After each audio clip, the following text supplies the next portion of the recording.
Eh bien, bonsoir, mesdames, messieurs. Comme reportage sur le vif. C'est un petit peu improvisé, mais faut être dans l'éclairage, Bon, Jean-Maurice. Voilà. d'accord. Alors, comme reportage improvisé, eh bien, je pense que vous allez assister à quelque chose où c'est la confusion la plus complète en ce moment à l'aéroport de Dorval.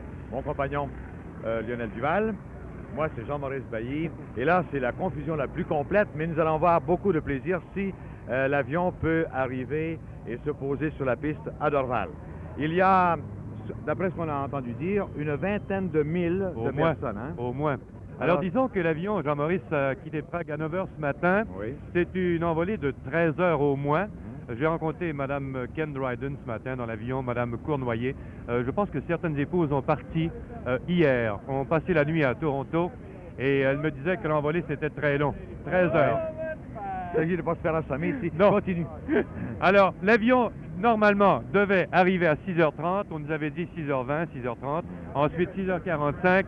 L'avion, en ce moment, nous n'avons pas d'écran témoin, mais l'avion, eh bien le voici, c'est celui d'Air Canada, DC-8 allongé, et qui va tourner. J'espère qu'il n'y aura pas de fatalité parce qu'il y a tellement de journalistes, de caméramans. Et en ce moment, est-ce que tu m'entends parler, Lionel? Oui, je t'entends, mais il faut reculer.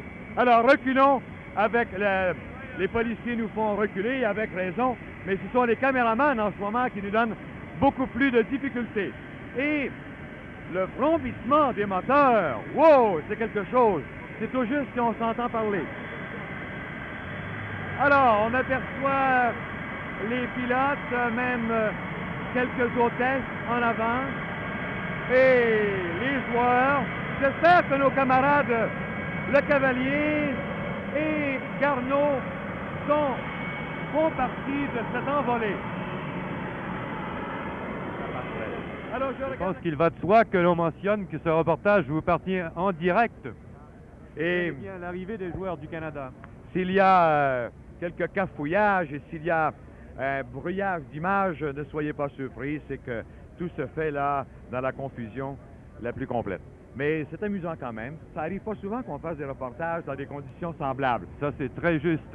Sûrement. Et D'ailleurs, on attend- tiens, René Le Cavalier, le premier qui descend. Richard Garneau. Richard Garneau. Alors ça, c'est des gars qui sont vite. Michel Kidas, réalisateur à Radio-Canada. Alors là, il s'agit de savoir quels seront les joueurs qui Veux-tu vont que j'aille suivre. chercher? Oui, va chercher René. Bonjour, vieux frère. C'est-à-dire bonsoir. Et en voici deux autres. Salut, ça va bien? Alors, nous n'avons pas d'écran témoin. Alors, nous ne savons pas là quelle est la caméra qui prend les joueurs qui peuvent descendre Il y a une de chose l'avant. certaine, de Jean-Maurice, l'avant. c'est que l'accueil ici Oui. dépasse tout ce qu'on aurait pu imaginer. Mais nous aussi, ça C'est nous dépasse. absolument inimaginable et les joueurs en seront touchés. Déjà, on nous avait dit que les derniers matchs avaient soulevé un intérêt extraordinaire. Nous, évidemment, on était là, on parlait, on rapportait ce qui se passait, mais sans pouvoir s'imaginer que ça avait atteint un tel paroxysme. C'est absolument inouï. Je n'ai jamais vu ça dans ma vie. Et nous non plus, on n'a pas vu ça. Nous, on n'était pas en Russie, mais on est ici à Dorval, on est ici à Dorval, et puis on se demande qu'est-ce qui arrive. On est bousculé de toutes parts. On a installé une caméra là, à la dernière minute sur des caissons. oui. En direct. Alors, nous sommes en direct. Vous ne croyez rien là-dedans, hein? C'est très fort. Alors, vous voyez que la télévision, même pour l'arrivée de l'équipe du Canada, a fait quelque chose de spécial. Et voilà. Bon, alors les joueurs. Alors, je te laisse, Lionel, les identifier. Oui, voici Serge Savard, Phil Esposito, Mickey Redmond, Tony Esposito, Brad Park. Je me rappelle encore une fois que nous n'avons pas d'écran témoin. Jean-Paul Parizet, Dennis Hall, Paul Anderson, l'une des grandes vedettes de cette série. Alors, voici Serge Savard, oui. Serge Savard.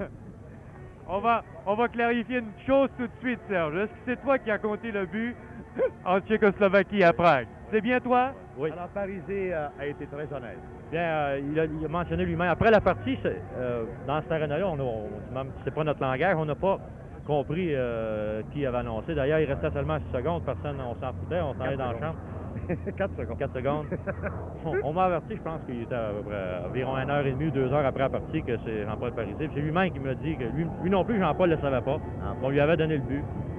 Et il a dit, j'ai simplement pas touché la rondelle. On va poser une question seulement. C'est difficile de résumer une série semblable contre la Russie. Oublions Prague contre la Russie. Mais tu as ressenti quelque chose qui ne s'est jamais produit avant. Bien, comme tu sais, j'ai été sur 3 Coupes Stanley jusqu'à présent. Et je dois dire que ça, je pense que je dois mettre ça en avant, les Coupes Stanley. Vraiment, quand on sait qu'il y a 20-22 millions de Canadiens qui sont en arrière de nous autres. En fait, une Coupe Stanley, c'est quand même une ville ou une province, on représente la province de Québec. Pour moi, ça a été quelque chose de très grand. Rodrigue Gilbert. Comment vas-tu, Rodrigue? Félicitations. Est-ce que vous l'aimez? Est-ce que vous l'aimez, le bon ciment du Canada, le bon sol canadien? On est bien, franchement. Là. Je m'excuse, monsieur. C'est extraordinaire. Ça fait tellement longtemps qu'on est parti. Là. Tout le monde ici, c'est un accueil inexplicable. On peut pas. Vous n'attendiez pas du tout à ça, n'est-ce pas? Non, Écoute, on doit te féliciter. Ici, on a vu tous les matchs, évidemment. Et puis, on a vu un Rodrigue Gilbert comme on ne l'a pas vu toujours, c'est-à-dire qu'il jouait avec énormément de tigre. Alors, mais qu'est-ce qui t'a donné cet état d'esprit à un certain moment? C'est tout. C'est quoi? C'est le Canada? Parce que là, oui, c'était pas les Rangers de New York. Non, absolument pas. Bon. Alors, c'était quoi? C'est difficile à expliquer. Je suis sans parole. Franchement, la dernière joute, c'était ma plus grande satisfaction qu'il y a jamais eu. C'est extraordinaire.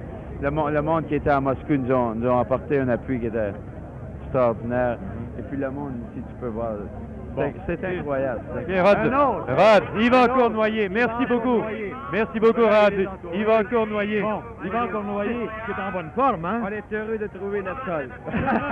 Et comment? Malheureusement, c'est du béton, mais c'est rien. Je crois que les joueurs n'oublieront jamais cette expérience. Je crois que nous avons vécu une expérience que c'est très agréable.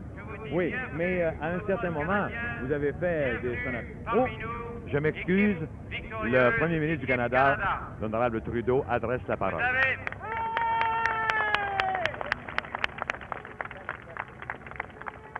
Vous avez montré à la face du monde que les athlètes canadiens, s'ils sont appuyés, font preuve de courage, de détermination, d'énergie pour rencontrer n'importe qui.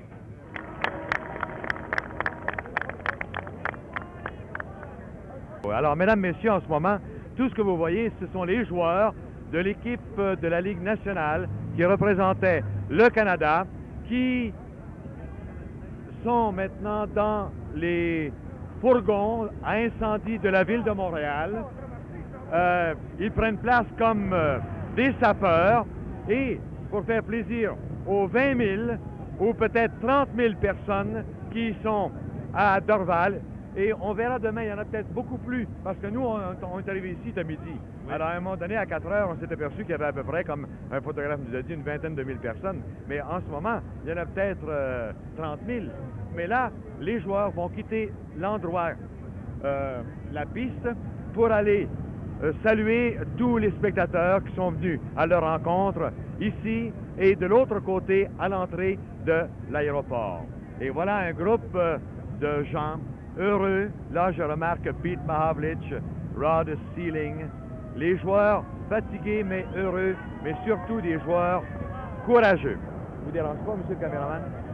On n'a jamais fait un reportage de ce genre, aussi improvisé et aussi sur le vif. Bon, là, il y a... C'est le premier ministre, je pense, qui vient d'être hissé sur un fourgon à incendie.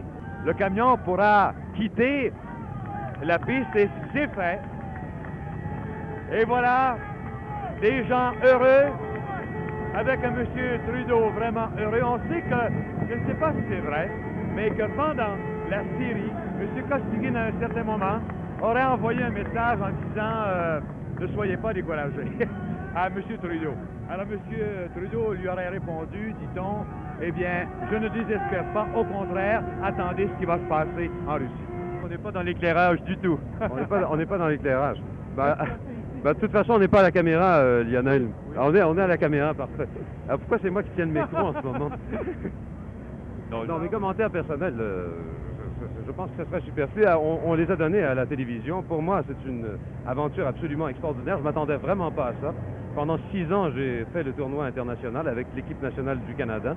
Il y a eu de très fortes émotions à cette époque-là, mais jamais comme celle-ci, d'autant plus que quand l'équipe est arrivée là-bas, elle traînait de l'arrière, elle a remonté la pente, et c'est surtout ça qui a été extraordinaire finalement. Et les matchs ont été disputés âprement, on sait qu'ils se sont tous terminés par un but. Et le dernier, alors que l'équipe canadienne traînait de l'arrière par 5-3, elle a fini par remporter la victoire 6-5. Moi, j'en ai perdu la voix, j'en ai perdu le souffle. Non, mais vous avez retrouvé le sourire, messieurs. C'est ce qui compte. Et moi, quand il m'a fallu choisir entre Munich et Moscou, parce qu'on faisait toute la série, je me suis dit, est-ce qu'un jour, Vous avez 30 secondes pour dire ça. je le regretterai? Et je m'aperçois maintenant que je me félicite d'avoir bien choisi, parce que comme le disait Richard, c'était une expérience absolument inoubliable. Bon, mesdames, messieurs, on va remercier infiniment. Excusez s'il y a eu un peu de confusion. C'était tout à fait normal. Au revoir et à bientôt.